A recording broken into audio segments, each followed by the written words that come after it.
Hello. So, lately my friends have been asking me how they can improve their makeup.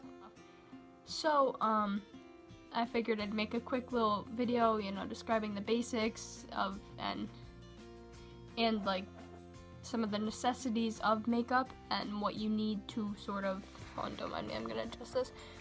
What you need to, make your face look pretty. That was a weird voice. Okay, so, yeah, I'm just gonna do a quick little video, describing some of the things you need for a full face of makeup and what you can do to make things look better, what you can do to make it look flawless. Not that I look flawless, because I look gross. But let's get into this. So the first thing, some people start with foundation, some people start with their face makeup, some people start with their eye makeup. I'm one of the people that usually, it depends on the day. So, I'm gonna start with my face today because I'm gonna do more of a basic look, so it's not. So, what you always start with is you start with primer, because, people say that it doesn't do anything. It does something. It helps your makeup last longer, it helps your makeup go on smoother. So, my favorite, primer to use with the foundation that I'm using today is the e.l.f. Mineral Infused Face Primer. It looks like this, and it's very, it's slippery, so my makeup goes on smooth. So, I like to put this all over my face. You can't see it, but I like to do that.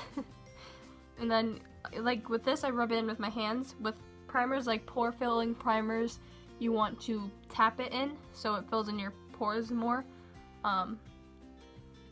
Yeah, so. Some people like put it on with their makeup sponge and stuff. I don't like doing that just because my hands are fine. no need getting my beauty sponge all like slippery and like slimy. I've noticed that if I try to put it on my primer with my sponge, it gets all slimy and gross. So I like to rub my primer in with my hands. Obviously I don't put my foundation on with my hands, that'd be weird. So the foundation I'm going to be using today is the Born This Way, the Too Faced Born This Way foundation in the shade Almond. It's the only shade I found that actually like matches my skin. I like to put it on the back of my hand. That's just me. Some people put it on directly on their face, but I like to put it on the back of my hand so I can have more control. I'm going to put a pump and a half, and I'm going to take my little mirror here, and I like to dot it on my face, just so it, like, I don't go in with too much product, in, like, one area. So I have more control over how much product is on my face. So, now what I'm gonna do is I'm gonna take, what is up with these voices? I'm gonna take a flat angled brush and, start buffing my foundation into my skin. Some people use sponges, but for this foundation I like to use, a brush, just because it's more of a full coverage foundation, so this helps keep the coverage up. For those days where your skin is just not cooperating. Also, I don't have a lot of my makeup stuff because it's at my mom's, so, I'm working with what I got at my dad's right now. I left all my makeup at my mom's. No, the nose is a tricky place to get in with a brush just because of how, like, detailed and not smooth it is, especially mine, because it's, like, very, crevicey. I don't like that word. I don't like the word crevice.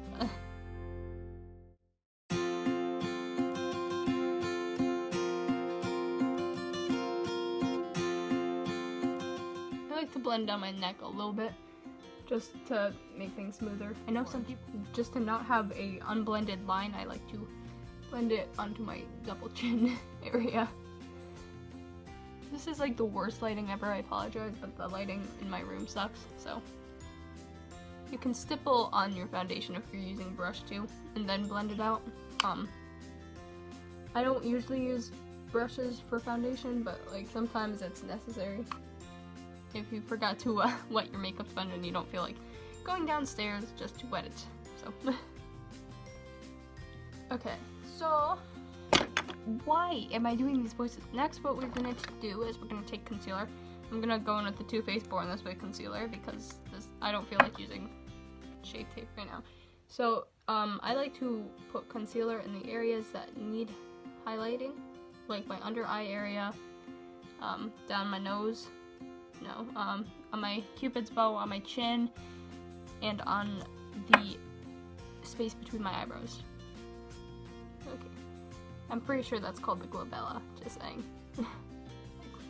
I look like a troll when I smile like that. I'm like, hello, Jeffrey. I don't know who Jeffrey is, but I'm saying hi to ya. I'm like almost out of this concealer, but I haven't used it in a while, so I figured I'd use it up.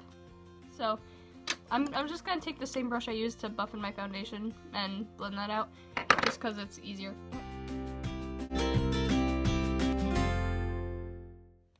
If you're like me and have like, you know, bad dark circles under your eyes, color correcting can be something that you can look into.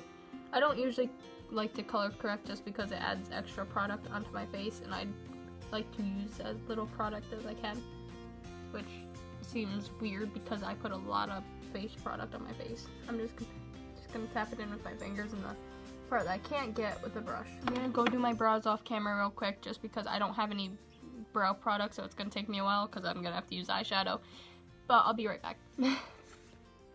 So, you know, my eyebrows are a bit wonky, but they're more natural. I filled them in with an eyeshadow. One thing I like to do right after I, you know, put concealer on my eyelids and stuff, because I like to take whatever's left in the brush and put it on my eyelids to prime my eyes. I mean, sometimes on a no makeup day I use eyeshadow primer, but when I do full face, I usually prime my eyes with a concealer. So I like to take eyeshadow that is close to my skin tone, like very either lighter than my skin tone or like exactly my skin, basically. And I like to set my eyelids with that, just so it doesn't crease. We don't have creasing, because creasing is the worst thing. It needs to go away, and this makes it go away, and it's great. Now I would, you know, set my under eyes with a translucent powder, like a loose powder, but I don't have it with me. So I'm gonna have to make do with just a face powder. But when it comes to your under eyes, you probably want to use a loose powder just so you can really get into the detail of your under eye, since the under eye is a very wrinkly place, you know, with lack of sleep, with smiling and all that. It tends to crease up mostly there, and in smile lines and stuff. So I'm gonna set my face real quick. I'm gonna use the Rimmel Stay Matte powder. I'm basically out of it, and it's duct taped. So what I like to do to you know, set is I like to take a pointed it's like a pointed brush. It's more of a bigger face brush.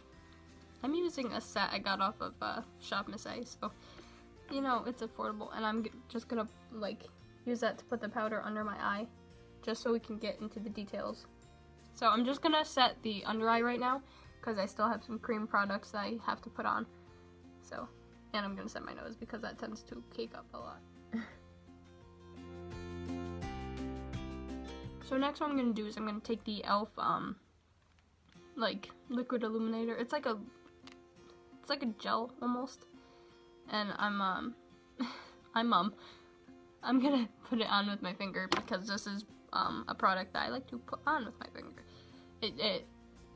Brushes don't do it justice, and I'm just gonna tap it into my skin. I'm not gonna rub it into my skin because that would disrupt the foundation underneath, but I'm gonna tap it onto the high points of my face, like my cheekbones, the tip of my nose, my cupid's bow, chin, and you know, I would put it on my brow bone, but we're gonna come back to that later with eyeshadow. So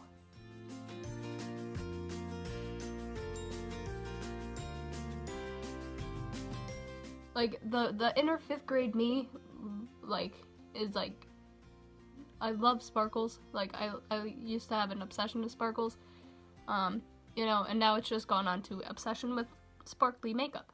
You know, I graduated on from the sequiny boots and the sequiny tops to, you know, just sparkly makeup.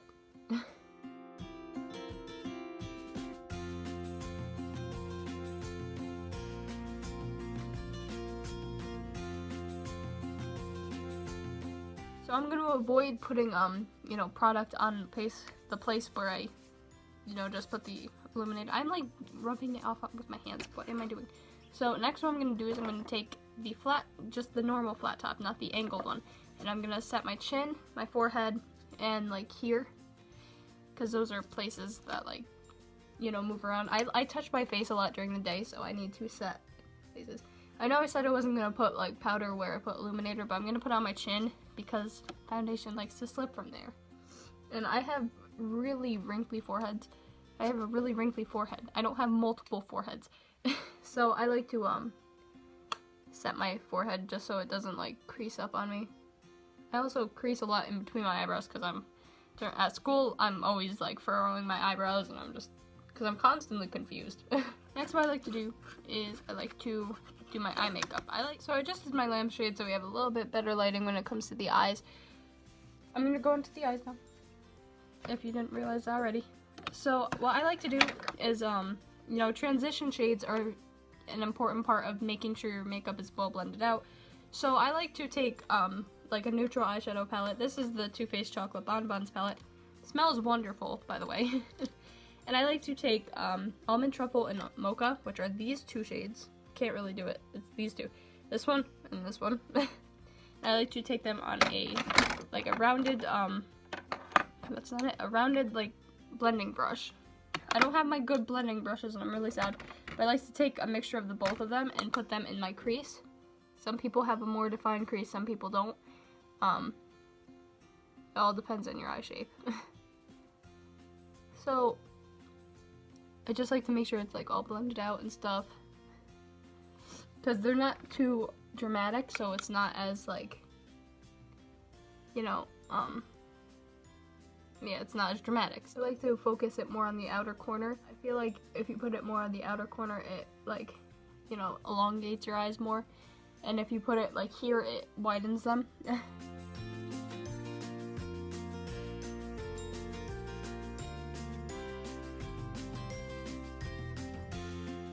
you want to make sure it's all blended out. Make sure there's no harsh edges. Like, it looks like there's a harsh edge in that light, but it's not that bad. It's just crappy lighting. So that's when you take a, you know, a smaller brush. I don't have a smaller brush, but like, that's when you take the darker shades. So I'm going to take Bordeaux and focus that on the outer corner instead.